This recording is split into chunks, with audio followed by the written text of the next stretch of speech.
All right, let's get ready for a deep dive into one of the most intriguing trends in modern football, the empty backfield offensive formation. Now, you might think empty sounds like a disadvantage, but in football, it can actually flip the script and give the offense an edge. For this deep dive, we're going to be looking at a document simply titled Building an Empty Package, which breaks down the strategies behind this increasingly popular approach. To help us make sense of it all, we've got our resident football expert here with us. So let's just start with the basics. What exactly is an empty backfield, and why are we seeing more of it in the game? Well, it's a great question, because the term empty can be misleading. So in an empty backfield, you don't have a running back lined up behind the quarterback. All five eligible receivers are spread out wide. Kind of like this, the offense is stretching the defense horizontally, forcing them to cover more ground and react to more threats. Okay, so it's a bit like a chess game. You're trying to outmaneuver your opponent by making them react to your moves. And the source mentions that this can be a real headache for defensive coordinators. Why is that? Well, defenses spend most of their time practicing against formations with a running back in the backfield. Suddenly, they face empty. And it just throws a wrench in their game plan. It forces them to make adjustments on the fly, which often leads to mismatches and, confusion. So it's not just about the space, it's also disrupting their mental game. And the source also points out that the empty backfield can actually hide some weaknesses on the offensive side, especially if a team lacks a strong tight end or a fullback. How does that work? It's all about how you use your personnel. So if you lack a traditional power run game, the empty backfield lets you focus on what you do have, which is often versatile wide receivers. You're playing to your strengths rather than trying to force a square peg into a round hole. So you're turning a potential weakness into an advantage by being creative with your personnel. Now, let's look at the quarterback. What are some of the advantages of operating from an empty backfield from the quarterback's perspective? It's all about vision and clarity. With no running back blocking his view, the quarterback has a much better view of the defense before the snap. Think of it like this. He's got a widescreen TV instead of a little smartphone screen. He can see the entire defense, anticipate blitzes, identify coverage schemes, and just make much faster decisions. So it's like giving the quarterback an extra set of eyes on the field, which is crucial in today's fast-paced game. But the source also says this formation demands a lot from the quarterback and the receivers. What are some of those challenges they face? Well, the empty backfield puts a lot of pressure on the quarterback, his decision-making, his passing accuracy. He's the focal point. And any hesitation or inaccuracy can be magnified. And receivers, well, they need to be crisp route runners and have reliable hands. They're going to be targets a lot. And they need to be able to make plays in space against tight coverage. It's a high-stakes game, but the rewards can be big if they execute their roles effectively. Now let's address the elephant in the room, or should I say the missing elephant in the backfield. If there's no running back, how do you run the ball? Yeah, that's the trade-off with the empty backfield. No. You get passing advantages, but you lose some running game. You're basically limited to quarterback draws, where the quarterback keeps the ball and runs himself, or jet sweeps, where a receiver comes in motion and takes a handoff. So you're giving up traditional running plays to create more passing opportunities. Now, the source gives us some really interesting diagrams of plays designed for the empty backfield. Let's look at a few of these. Starting with diagram 1, it shows the option route. Okay, the option route is a great example of how the empty backfield empowers receivers to make decisions based on the defense. Imagine this. The receiver lines up in the slot, and he's got two options based on the defender. So if the defender plays tight, he breaks outside for a quick pass. But if the defender gives him space, he can sit down in the open zone. So it's like giving the receiver a mini playbook within the play, letting him react to the defense. That's fascinating. What about diagram 2? What's that one? Well, diagram 2 shows the smash concept. It's all about creating high-low conflicts. You've got one receiver running a quick hitch route underneath and another receiver running a deeper corner route. That forces the defender to choose quick pass or the deep threat. So it's another pick your poison for the defense. Either choice leaves them vulnerable. And what about diagram 3? Okay, diagram 3 shows the bubble draw check, which is a really smart way to exploit advantages in the defense's formation. If the defense has less than 5 players near the line of scrimmage, the quarterback goes for the draw play.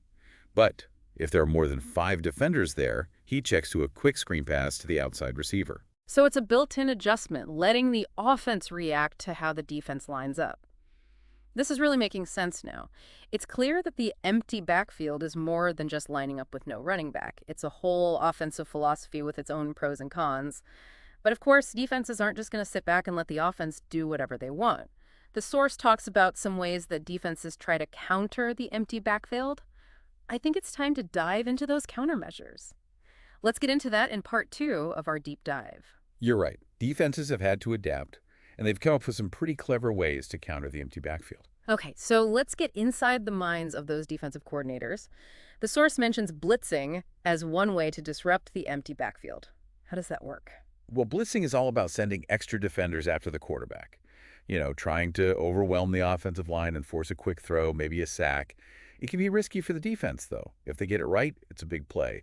But if the offense reads it and the quarterback has time, well, that can lead to some big plays downfield.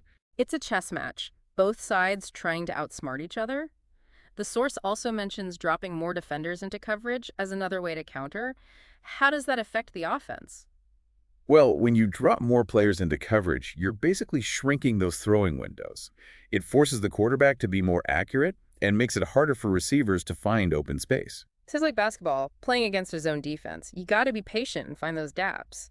Now, the source mentions a specific type of blitz called a zone blitz. What makes that so hard for the offense? It's like a disguised pressure package. The defense will show blitz, but then they drop some of those potential rushers into coverage zones while sending others from different angles. It's designed to, confuse the offensive line and the quarterback. Pressure from unexpected places. Like a magic trick, the defense is trying to create chaos. The source also talks about the importance of the offensive line being able to handle twists and stunts, especially in a three-man rush. Can you explain what those are and why they work against the empty backfield? Sure. So twists and stunts are these coordinated movements by the defensive lineman, designed to create confusion and break through the line. In a twist, two linemen will switch their rush lanes, hoping to slip past the blockers. And in a stunt, one lineman will engage a blocker while another loops around him.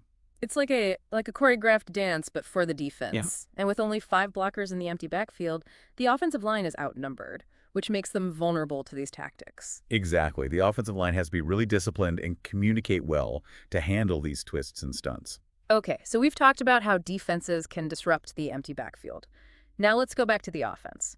How can they counter these defensive strategies? The key is to have answers for whatever the defense throws at them. The source has some diagrams showing how offenses can exploit weaknesses and create favorable matchups. Let's look at those diagrams, starting with diagram 5. You mentioned earlier that it shows a play designed to stretch the field horizontally. Right. This play works really well against a cover 2 defense, where the safeties are responsible for covering the deep halves of the field. By sending receivers deep on both sides, the offense forces the safeties to cover a lot of ground, and that can open up vulnerabilities in the middle. Like stretching a rubber band, it gets thinner in the middle the more you pull it apart. What about diagram 6? Diagram 6 shows what's called the high-low read. It's all about creating a tough choice for the defenders. You have a receiver running a deep post route, while another receiver runs a shallow flat route underneath. So the defender has to choose deep threat or the short pass. Another pick-your-poison situation for the defense. Exactly. And then there's diagram 7, which shows the shallow cross concept. This uses multiple crossing routes to flood the underneath zones. It creates a lot of traffic for the defenders and makes it really hard for them to stick with their assignments. Like rush hour on the field, receivers weaving in and out, hard to keep track of everyone. That's a great way to put it. The source emphasizes the importance of mixing up those route combinations, keep the defense guessing. Now let's talk about personnel. The source talks about deploying players in a specific way in the empty backfield. They recommend speed inside and precision outside. What does that mean? It's about putting your players where they can succeed. Your faster, more agile receivers in the slot to take advantage of slower linebackers and safeties, and your more precise route runners on the outside for those deeper routes. It's like a puzzle. You got to find the right pieces. Exactly. And the empty backfield gives you a lot of options. You can use wide receivers, tight ends who are good receivers, even running backs who can line up in the slot. So it's not just talent, it's using that talent the right way. Absolutely. And that's where coaching comes in. A good coach will figure out the strengths and weaknesses of their players and design a scheme to match. It's like a conductor with an orchestra. Every musician has their part. Great analogy. And the empty backfield requires that same level of coordination. Now, we've talked a lot about X's and O's. But I think it's also important to talk about the human element. How do things like leadership, communication, and trust affect how well this formation works? You're right. It's not just about plays. It's about having the right players with the right mindset. So let's start with leadership. What kind of quarterback thrives in this system? The empty backfield really needs a quarterback who is a leader. Someone who can command the huddle, keep the team confident, make quick decisions under pressure. It's not just arm strength, it's mental toughness. Absolutely. And then communication. With so many moving parts, everyone needs to be on the same page. The quarterback and receivers, the offensive line, everyone. A well-oiled machine? Exactly. And then there's trust. The quarterback needs to trust the receivers to run the right routes and make the catches. The receivers need to trust the quarterback to deliver the ball. And the offensive line needs to trust each other. Without trust, the system falls apart. Exactly. It's all connected. This has been a really insightful look at the empty backfield. We've covered how it works on offense and how defenses try to stop it and the importance of the human element. But I think there's one more thing to talk about. The source focuses mostly on the offensive side of things, but I'm curious how the empty backfield has changed how defenses think about the game. That's a great point. The rise of the empty backfield has really forced defenses to evolve. So let's talk about that in the final part of our deep dive. Okay, we're back. Ready to wrap up our look at the empty backfield formation. We've talked about the advantages for the offense, how defenses try to counter it, and even the human element, the leadership and trust involved. But as you said, it's not just the offenses that have changed. Defenses have had to adapt too. So how has the empty backfield changed the way defenses approach the game? Well, it's been interesting to see. Defenses have become more, multiple, more versatile, more adaptable. Okay, break that down for us. What does more multiple mean? In the past, defenses stuck to one base formation, like a 4-3 or a 3-4. That was their main setup. But the empty backfield forces them to be more flexible. Yeah, exactly. The offense spreads the field with those 5 receivers. So the defense have to be able to switch between different formations, different fronts and coverages. So they might show a 4-3 look, and then on the next play, they're in a 3-4 or even a nickel package. Yeah, exactly. They need to match the offense, which means having more options. And what about versatility? How has the empty backfield affected the kind of players they need? It's made athleticism and versatility more important. Defenders who can cover a lot of ground, maybe play multiple positions. So those big linemen who just clog up the middle, they're not as valuable. Well, they still have a role, but you need more of those hybrid players, guys who can rush the passer, drop into coverage, and match up with those tight ends and running backs who line up in the slot. Like a Swiss Army knife, they need to do it all. That's a good way to put it. Yeah. And it's the same for the secondary. Defensive backs need to play both man and zone, and they need to be good tacklers. It's like a whole new type of defender. You could say that. It's definitely made the game more dynamic. No, you mentioned adaptability, too. What do you mean by that? It's all about making adjustments during the game. You can't just rely on the game plan anymore. You have to see what the offense is doing and react to it. A chess match between the coaches. Right. You're always trying to stay one step ahead. And it's not just the coaches, right? No, the players have to be adaptable too. They need to communicate, recognize what the offense is doing, and adjust. So it's a real team effort. It is. And the empty backfield has made those things, communication and adaptability, even more important for defenses. This has been a really interesting look at the empty backfield. We've covered a lot, how it affects both offense and defense, and how it's changed the game. But before we go, I want to leave our listeners with something to think about. The empty backfield is just one example of how football is always changing. There are always new strategies and innovations. So for anyone out there who wants to coach, play, or just understand the game better, keep learning, keep exploring. Absolutely. The empty backfield is popular now, but who knows what the next big thing will be. That's what makes it so exciting. The game is always evolving. There's always something new to discover. So until next time, keep exploring, keep learning, and thanks for joining us in the deep dive.